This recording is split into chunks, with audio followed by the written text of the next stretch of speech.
Okay, well, welcome everybody. This is Old Testament Survey 2, the books of the prophets. Tonight we're in lesson 2,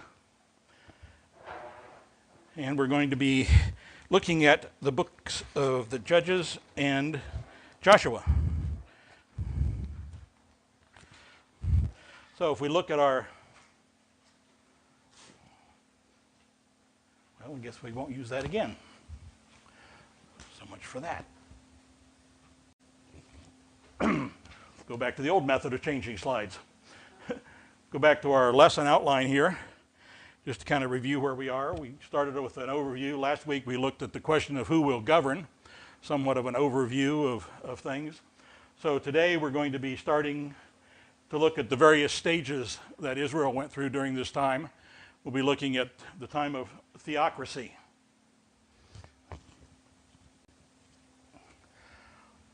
I want to start off with a question, like we often do here. So what does blessed to be a blessing mean to you? You know, we look clear back to the time of Abraham, and when he was first called, you know, he was told he was blessed to be a blessing. And now we're getting into the point where the people of Israel are actually starting to realize this blessing. They're getting into this land that they'd been promised for so long, and that blessing is now becoming real. And they're supposed to be using this, you know, to be a blessing to others.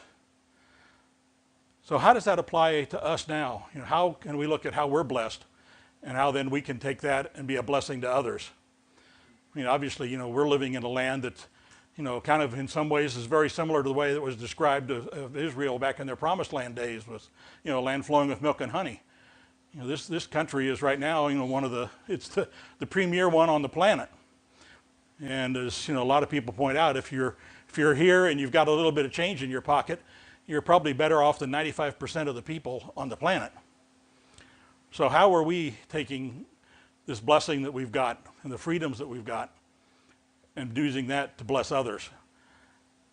And as we're going through this, kind of think about that and maybe try to tie it together between what we're seeing back in the days of Joshua and the Judges and what we're seeing today and how we can apply it.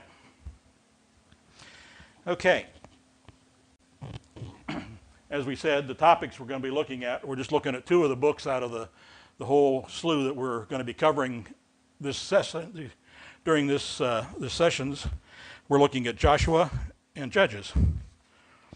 If we look at our timeline, just a quick review. The overall timeline. During this, we're in this period of theocracy, as you can see over here. Joshua is right in here. Right here is where they're just about to enter the land. And then Judges takes over from there and goes all the way up to the point where they've rejected God and they now want a king, and we start the monarchy. Closing in a little bit closer on it, we can just get an idea. You know, it's not a whole lot of years here for Joshua. You know, he was already pretty old by the time that he was given the reins, handed over from Moses. It's only maybe, you know, 30-some years maybe. Judges spans quite a longer time because we've got a lot more people involved. As you look at the book of Judges and trying to figure out the timelines, it's not necessarily everything there wasn't always, you know, sequential, because it happened in different areas. You might notice, you know, okay, this was happening in the northern part of the kingdom, this was happening in the southern or the eastern or the western, so there's probably some overlap during those times. Because a lot of people that I've been reading about to keep trying to figure out, you know, okay, how does this whole timeline work together when this says this took that long and they were this long, and it doesn't add up to what they see on the timeline. And it's because there were some overlaps, because it was happening in different portions of the land.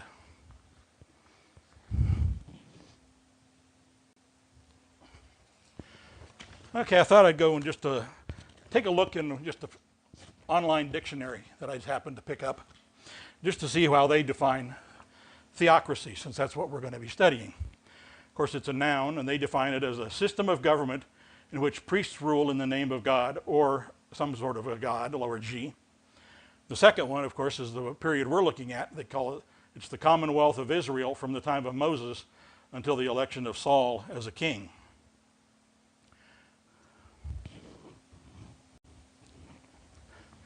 If we look at the origin of the word, it's from the Greek Theocratia, meaning the rule of God. And that derives from the two different Greek words, theos, which is meaning God, and krateo, which means to rule. So it's basically God ruling.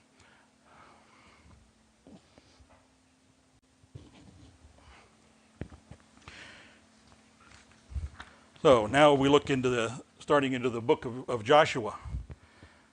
This is the time when God is ruling.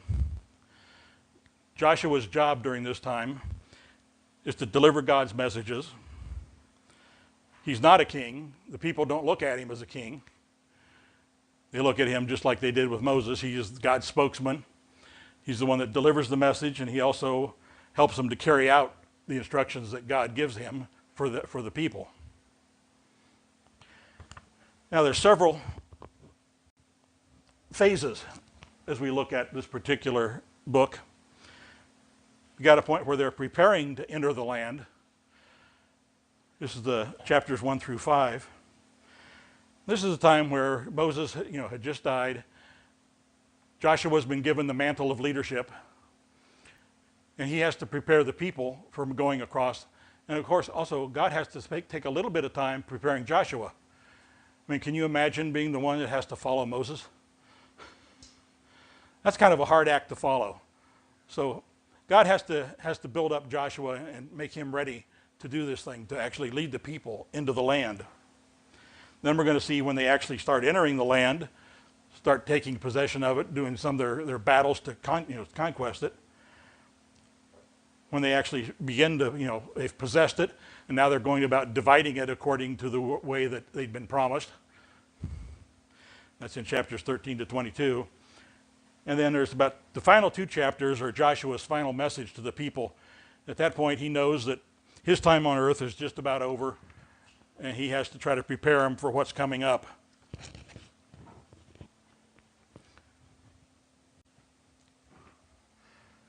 So if we look at the first part of this, where it's preparing to enter the land, you're going to see in, like 5 or 6 different verses there, it says, be strong and of good courage. That's a good thing for us to remember too, because as we're leading the groups that we lead, as we go out into the world, this is where God is preparing Joshua to be able to be the leader that he needs to be, and reassuring him that, hey, I'm going to be there with you. There's no problem as long as I'm with you. And he also mentions, lets people know, hey, there's going to be battles that you guys are going to have to fight in order to possess this land that I've promised you. And so, going to go about it, but remember, God tells them, remember that I'm leading you. I'm leading you into this. I'm going to be right there with you. If you do as I say, the results will be what I say.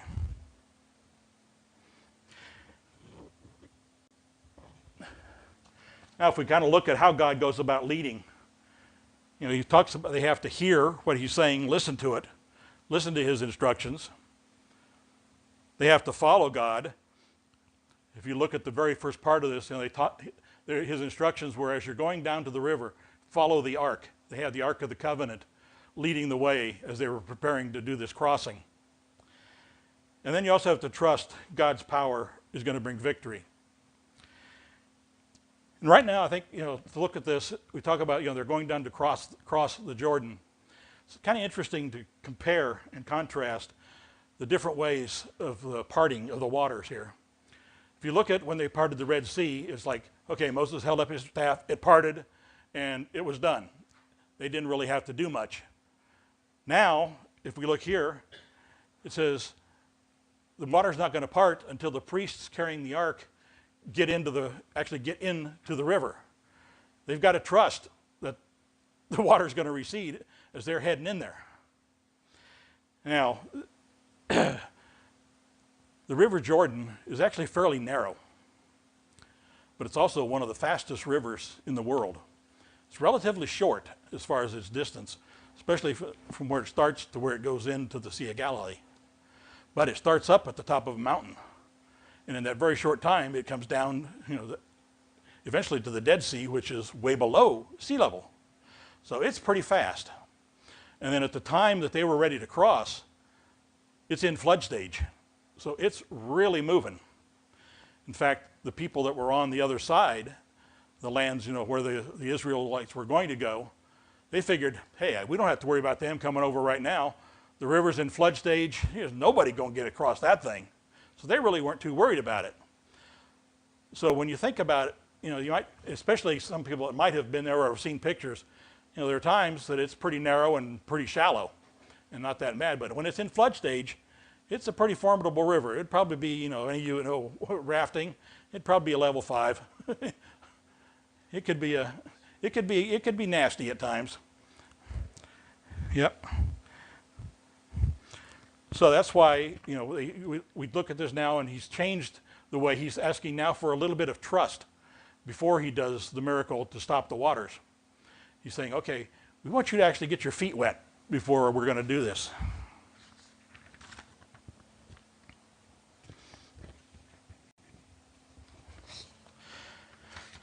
Okay, now we start looking at, as they're starting to enter the land.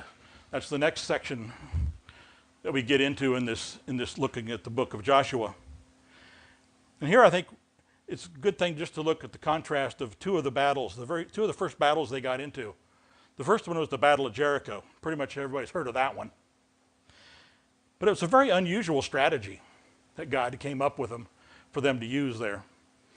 How many times do you see an army told, oh, just go march around the city for a while. And then, oh, when it's time to do the final attack, march around it 7 times and blow the trumpets. Not exactly what you would consider, your standard military battle plan. But we look at it, and they actually did follow God's instructions just the way that he told them. And the result was exactly what he told them it would be. The walls came down, they had a great victory. Immediately following this, some of the folks said, hey, this was great. We just won. Let's go take on this city of Ai over here. Well, they weren't given any instructions to do that. But they just did that on their own. And they thought, wow, look at us. We just conquered this. We can go. We're invincible. Well, they discovered that if you don't listen to God and don't follow his instructions, things don't work out the way that they do when you are following, because they got soundly defeated over at Ai.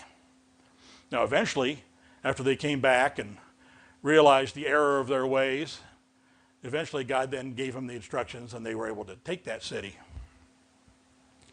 And as we go on through this section of the book, we see that they conquer a large number of towns. They conquer a lot of different kings.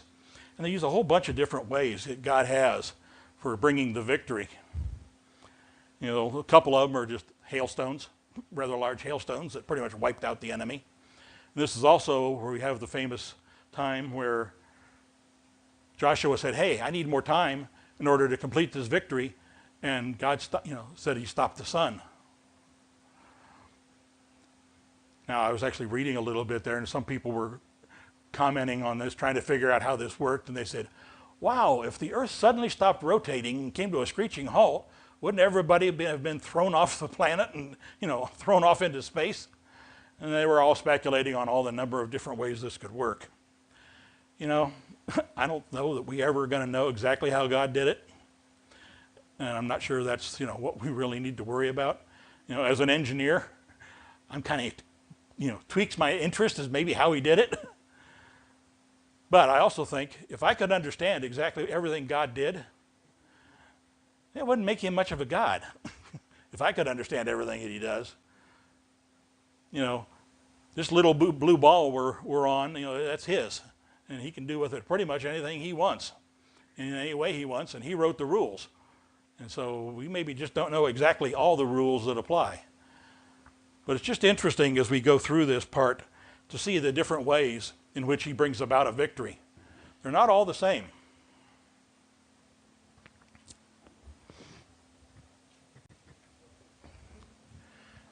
Let me move into the next section where we're talking about actually possessing the land. Okay, by this time now they've done pretty much all the conquests that they're going to do. And we actually see during this time when they were supposed to be doing some of these conquests, that they didn't take it as far as they were supposed to. And that we're going to see coming back, to be a problem later. But, okay, they've now pretty much settled in. They're going to be dividing them by the tribes.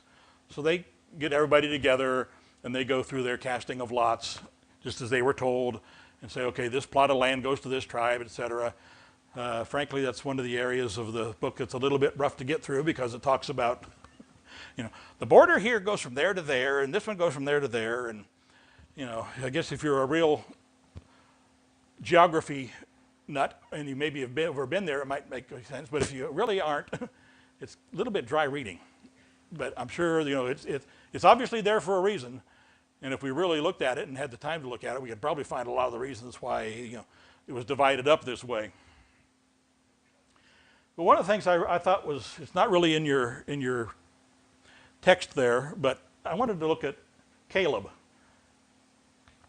Now, Caleb, as you may recall, was one of the two spies, that came back along with Joshua back 40 years before this, in fact, a little bit more than 40 years before this time, and said, hey, we can take the land. And the other 10 said, no, there's giants there. And that's when the people just said, we're not going to do it. And that's when they got in that 40-year racetrack around the desert. But Caleb and Joshua, they were the only two from that generation that actually got to enter the promised land. And at this point, when they're dividing the land up, Caleb comes to Joshua and says, hey, remember that promise way back 40-some years ago? It was told, that the land that my feet touched, that was going to be my land to possess. Joshua said, yep, I remember that. He says, well, let me go do it. Well, Caleb, at this point, is about 85 years old. But if you look at the books in there, the words, it says that he was not showing the signs of being 80-some years old. He said he was just as strong and powerful as he was back 40 years or more before. And he actually went, and this was one of the more difficult areas. It was the hill country, and there were some pretty rough folks in that area, but he took it. And so this is kind of a reward for his faith 40 years earlier. And I think this really ties into what we're looking at as the overall themes for these particular books, is he did everything the way God said to do it. He had faith that God would do what he said. He trusted in God's word. Even the 40 years before, he said, hey, if God says we can take it, we can take it. He wasn't afraid of the fact that all the other people were saying, oh no, we're scared. No, that's not the way to do it. But now he's finally seeing the reward. But it's 40-some years later that he's finally seeing the reward that he was promised. And it is a fulfillment, of God's promise to Joshua and Caleb. And also, if you look at it, it's also finally the fulfillment of God's promise to Abraham. Because Abraham was told, hey, this land is going to be, the nations that you're going to start. It's going to be theirs. Now, it's finally the point. They've come into the land. They've taken it. They're dividing it up, and they're actually in a pretty good period of time right now. Things are pretty peaceful. The other contrast here is, of course, like we were talking about, when they were 40 years earlier, they sent the spies out. Only 2 of them came back and said that, yeah, we can do this. The others were like, no. But now, if you look at just before the Battle of Jericho, they sent spies into Jericho also just to see what was going on. And that's where they learned that the people in Jericho had actually heard what was going on now with God, how the waters had parted, and they were actually somewhat scared. And so now they're coming back and saying, yeah, we can do this. And that's when they actually followed the rules this time and did exactly what God told them to do and got the good results that they should have been getting.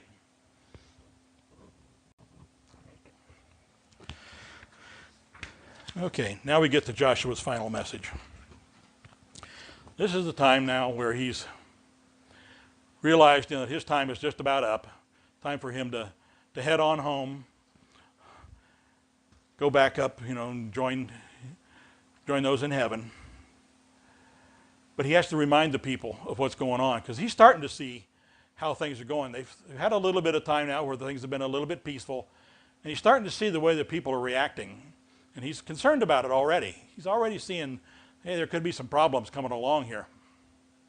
So he's reminding them, that it was actually God who did the fighting for them to get this land.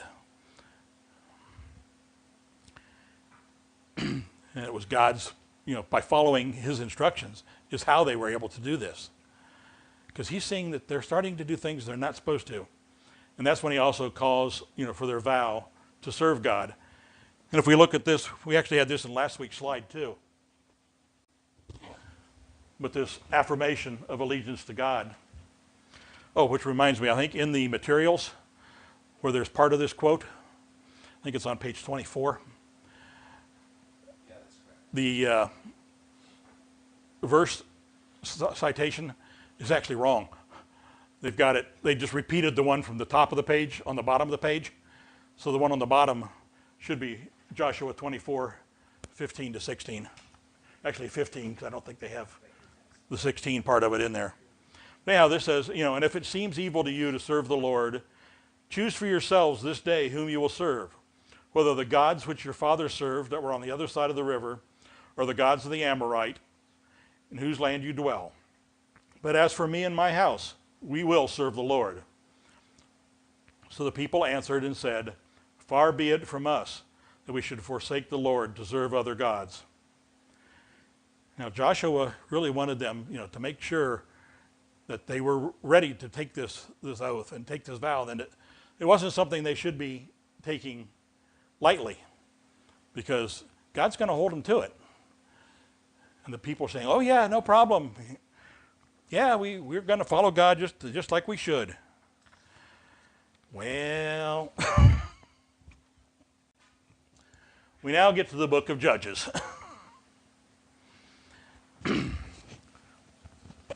Wasn't very long after Joshua went by. If you look in the first few chapters there of Judges, it says, after Joshua was gone and pretty much all those leaders that knew about Joshua, the people started going and doing their own thing. They were doing things they shouldn't be doing. They were falling into disobedience. If you look at this, particularly see this phrase, this is, then the children of Israel did evil in the sight of the Lord. There's just all of these things that they did. Then there's consequences. Usually the fact that they would get conquered by one of their neighbors, whether it be the Philistines or any of the others that were in that particular vicinity at the time. Basically, it's God's kind of wake-up call saying, hey, you're not doing what you're supposed to be doing. I told you there's going to be consequences. Here they are. And after a while, the people would finally decide that this is not exactly the way we want things. Maybe we ought to call out and ask for some deliverance from this. At that point is when God starts providing these judges. Now, like we said last time, it's not like our judges now, but there's actually 12 men and one woman in this particular book that we're looking at. And they deliver Israel from their oppressors. And actually the Hebrew word, the term, means deliverer or savior that they use for the judges. And this is a cycle, as we can see from this next slide. This is a cycle that we see going through the whole book of Judges. There'll be some rebellion, followed by the consequences. Then there'll be repentance. Then there'll be deliverance. God will provide a judge. There'll be a period of rest. And during that period of rest, they get all comfortable again and start forgetting that God is the one that got them back to this point again. They forget God. They start going after the idols, the people, the gods of the neighbors around there, the ones that they didn't throw out that they were supposed to. That's coming back to haunt them now. We're starting to see it right here in the book of Judges. Those ones that they were supposed to throw out are causing problems. They're intermarrying, which they weren't supposed to. It's just causing them all sorts of problems. So they start repeating the cycle again. They rebel, there's consequences. They finally get around to repenting. There's another judge. And then finally, there's another rest. But this is just all the way through the book. You see this cycle constantly going around and around and around.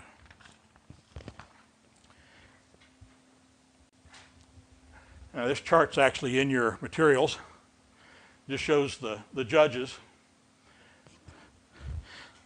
Not too many of these, are common household names. There's just only a few judges. When you think of the judges, you think of, Samson, and maybe Gideon, and some of people will remember, like Deborah. But there's not that many, that remember. But like Othniel, he's kind of interesting because Othniel, the very first of the judges, he was one of Caleb's sons. So here we've got Caleb, who had been faithful all along, all through this, through the 40 years in the desert, through the times, okay, let me possess the land that I was promised. He's been following it, and his son is now taking up where he left off as one of the judges. You've got, as you can see, some of these, like some of them, there's only like one verse that mentions them. You've got Ehud, you've got Shamgar, Deborah and Barak. They work together. You've got Gideon, Tola, Jair, Jephthah, Ibzan, Elon, Abdon, and then finally Samson. The other thing to look at when we look at some of these judges is they weren't all necessarily, the best of people. I mean, you look at the story of Samson. He's not exactly, your poster boy for doing things right. And some of the others weren't necessarily the most pious or whatever, but they were the ones that could do the job at the time. Some were military type leaders, others weren't. But these are the ones that God said, I'm going to have them deliver my people.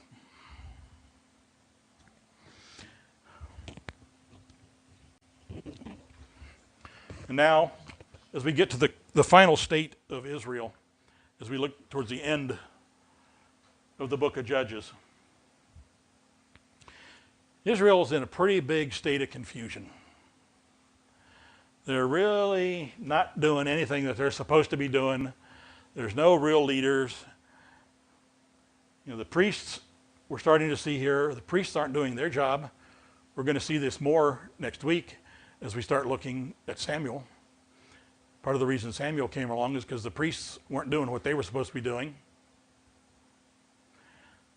There's a real moral decay going on right now in this particular time.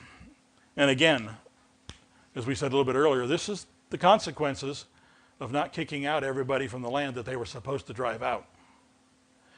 Because these people are now being around and they're mixing with them. They're, like I said, they're intermarrying. They're starting to say, we'll take up these gods. They seem to be working for them. It works good. We can just do these things and it doesn't, we don't really have to do that much to follow them. We just do this for whatever little ritual, and it's not as hard as following the real God. And we can see now that this sets the stage for the move from theocracy into the monarchy. And I think this verse from Judges 21:25 pretty well sums things up. It says, in those days there was no king in Israel. Everybody did what was right in his own eyes. As we look at that, it kind of rings awful true to today, doesn't it? In fact, more and more people today are saying, there's no real truth. It's all relative. What's good for you, it might not be good for me. And I think we have to look at that as we're going about the things that we're going to be doing and say, okay, how does this affect things? How can we take what happened to Israel when they were in this situation, and how can we provide the warning? One of the things we're supposed to be doing these days, we're not labeled as prophets, but we are supposed to speak on God's behalf. We're his hands, his feet, and sometimes his mouth. And how can we warn about what's going on? And I think this verse really brings it home, because there's right now, everybody is doing what's right in their own eyes. So think about that a little bit next week, and this next week as we're working towards this stuff. Because now we're going to be next week, we're going to start looking at the monarchy. We'll be looking at what we call the good times of the monarchy, when the nation was united. This is Saul and David and Solomon. But as you start reading the first part of Samuel, think how this particular verse led to what you're starting to read in the book of Samuel, 1 Samuel there.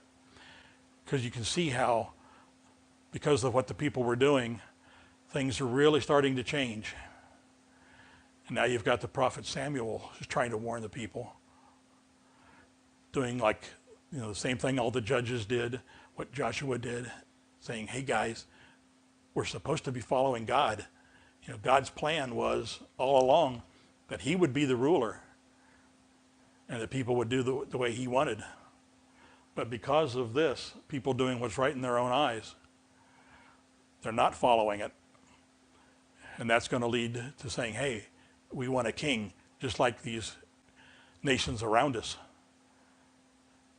And right back to the fact that it's these other nations that they were supposed to kick out that's causing the problem. So that's where we're going to be next week. We'll start looking at the monarchy.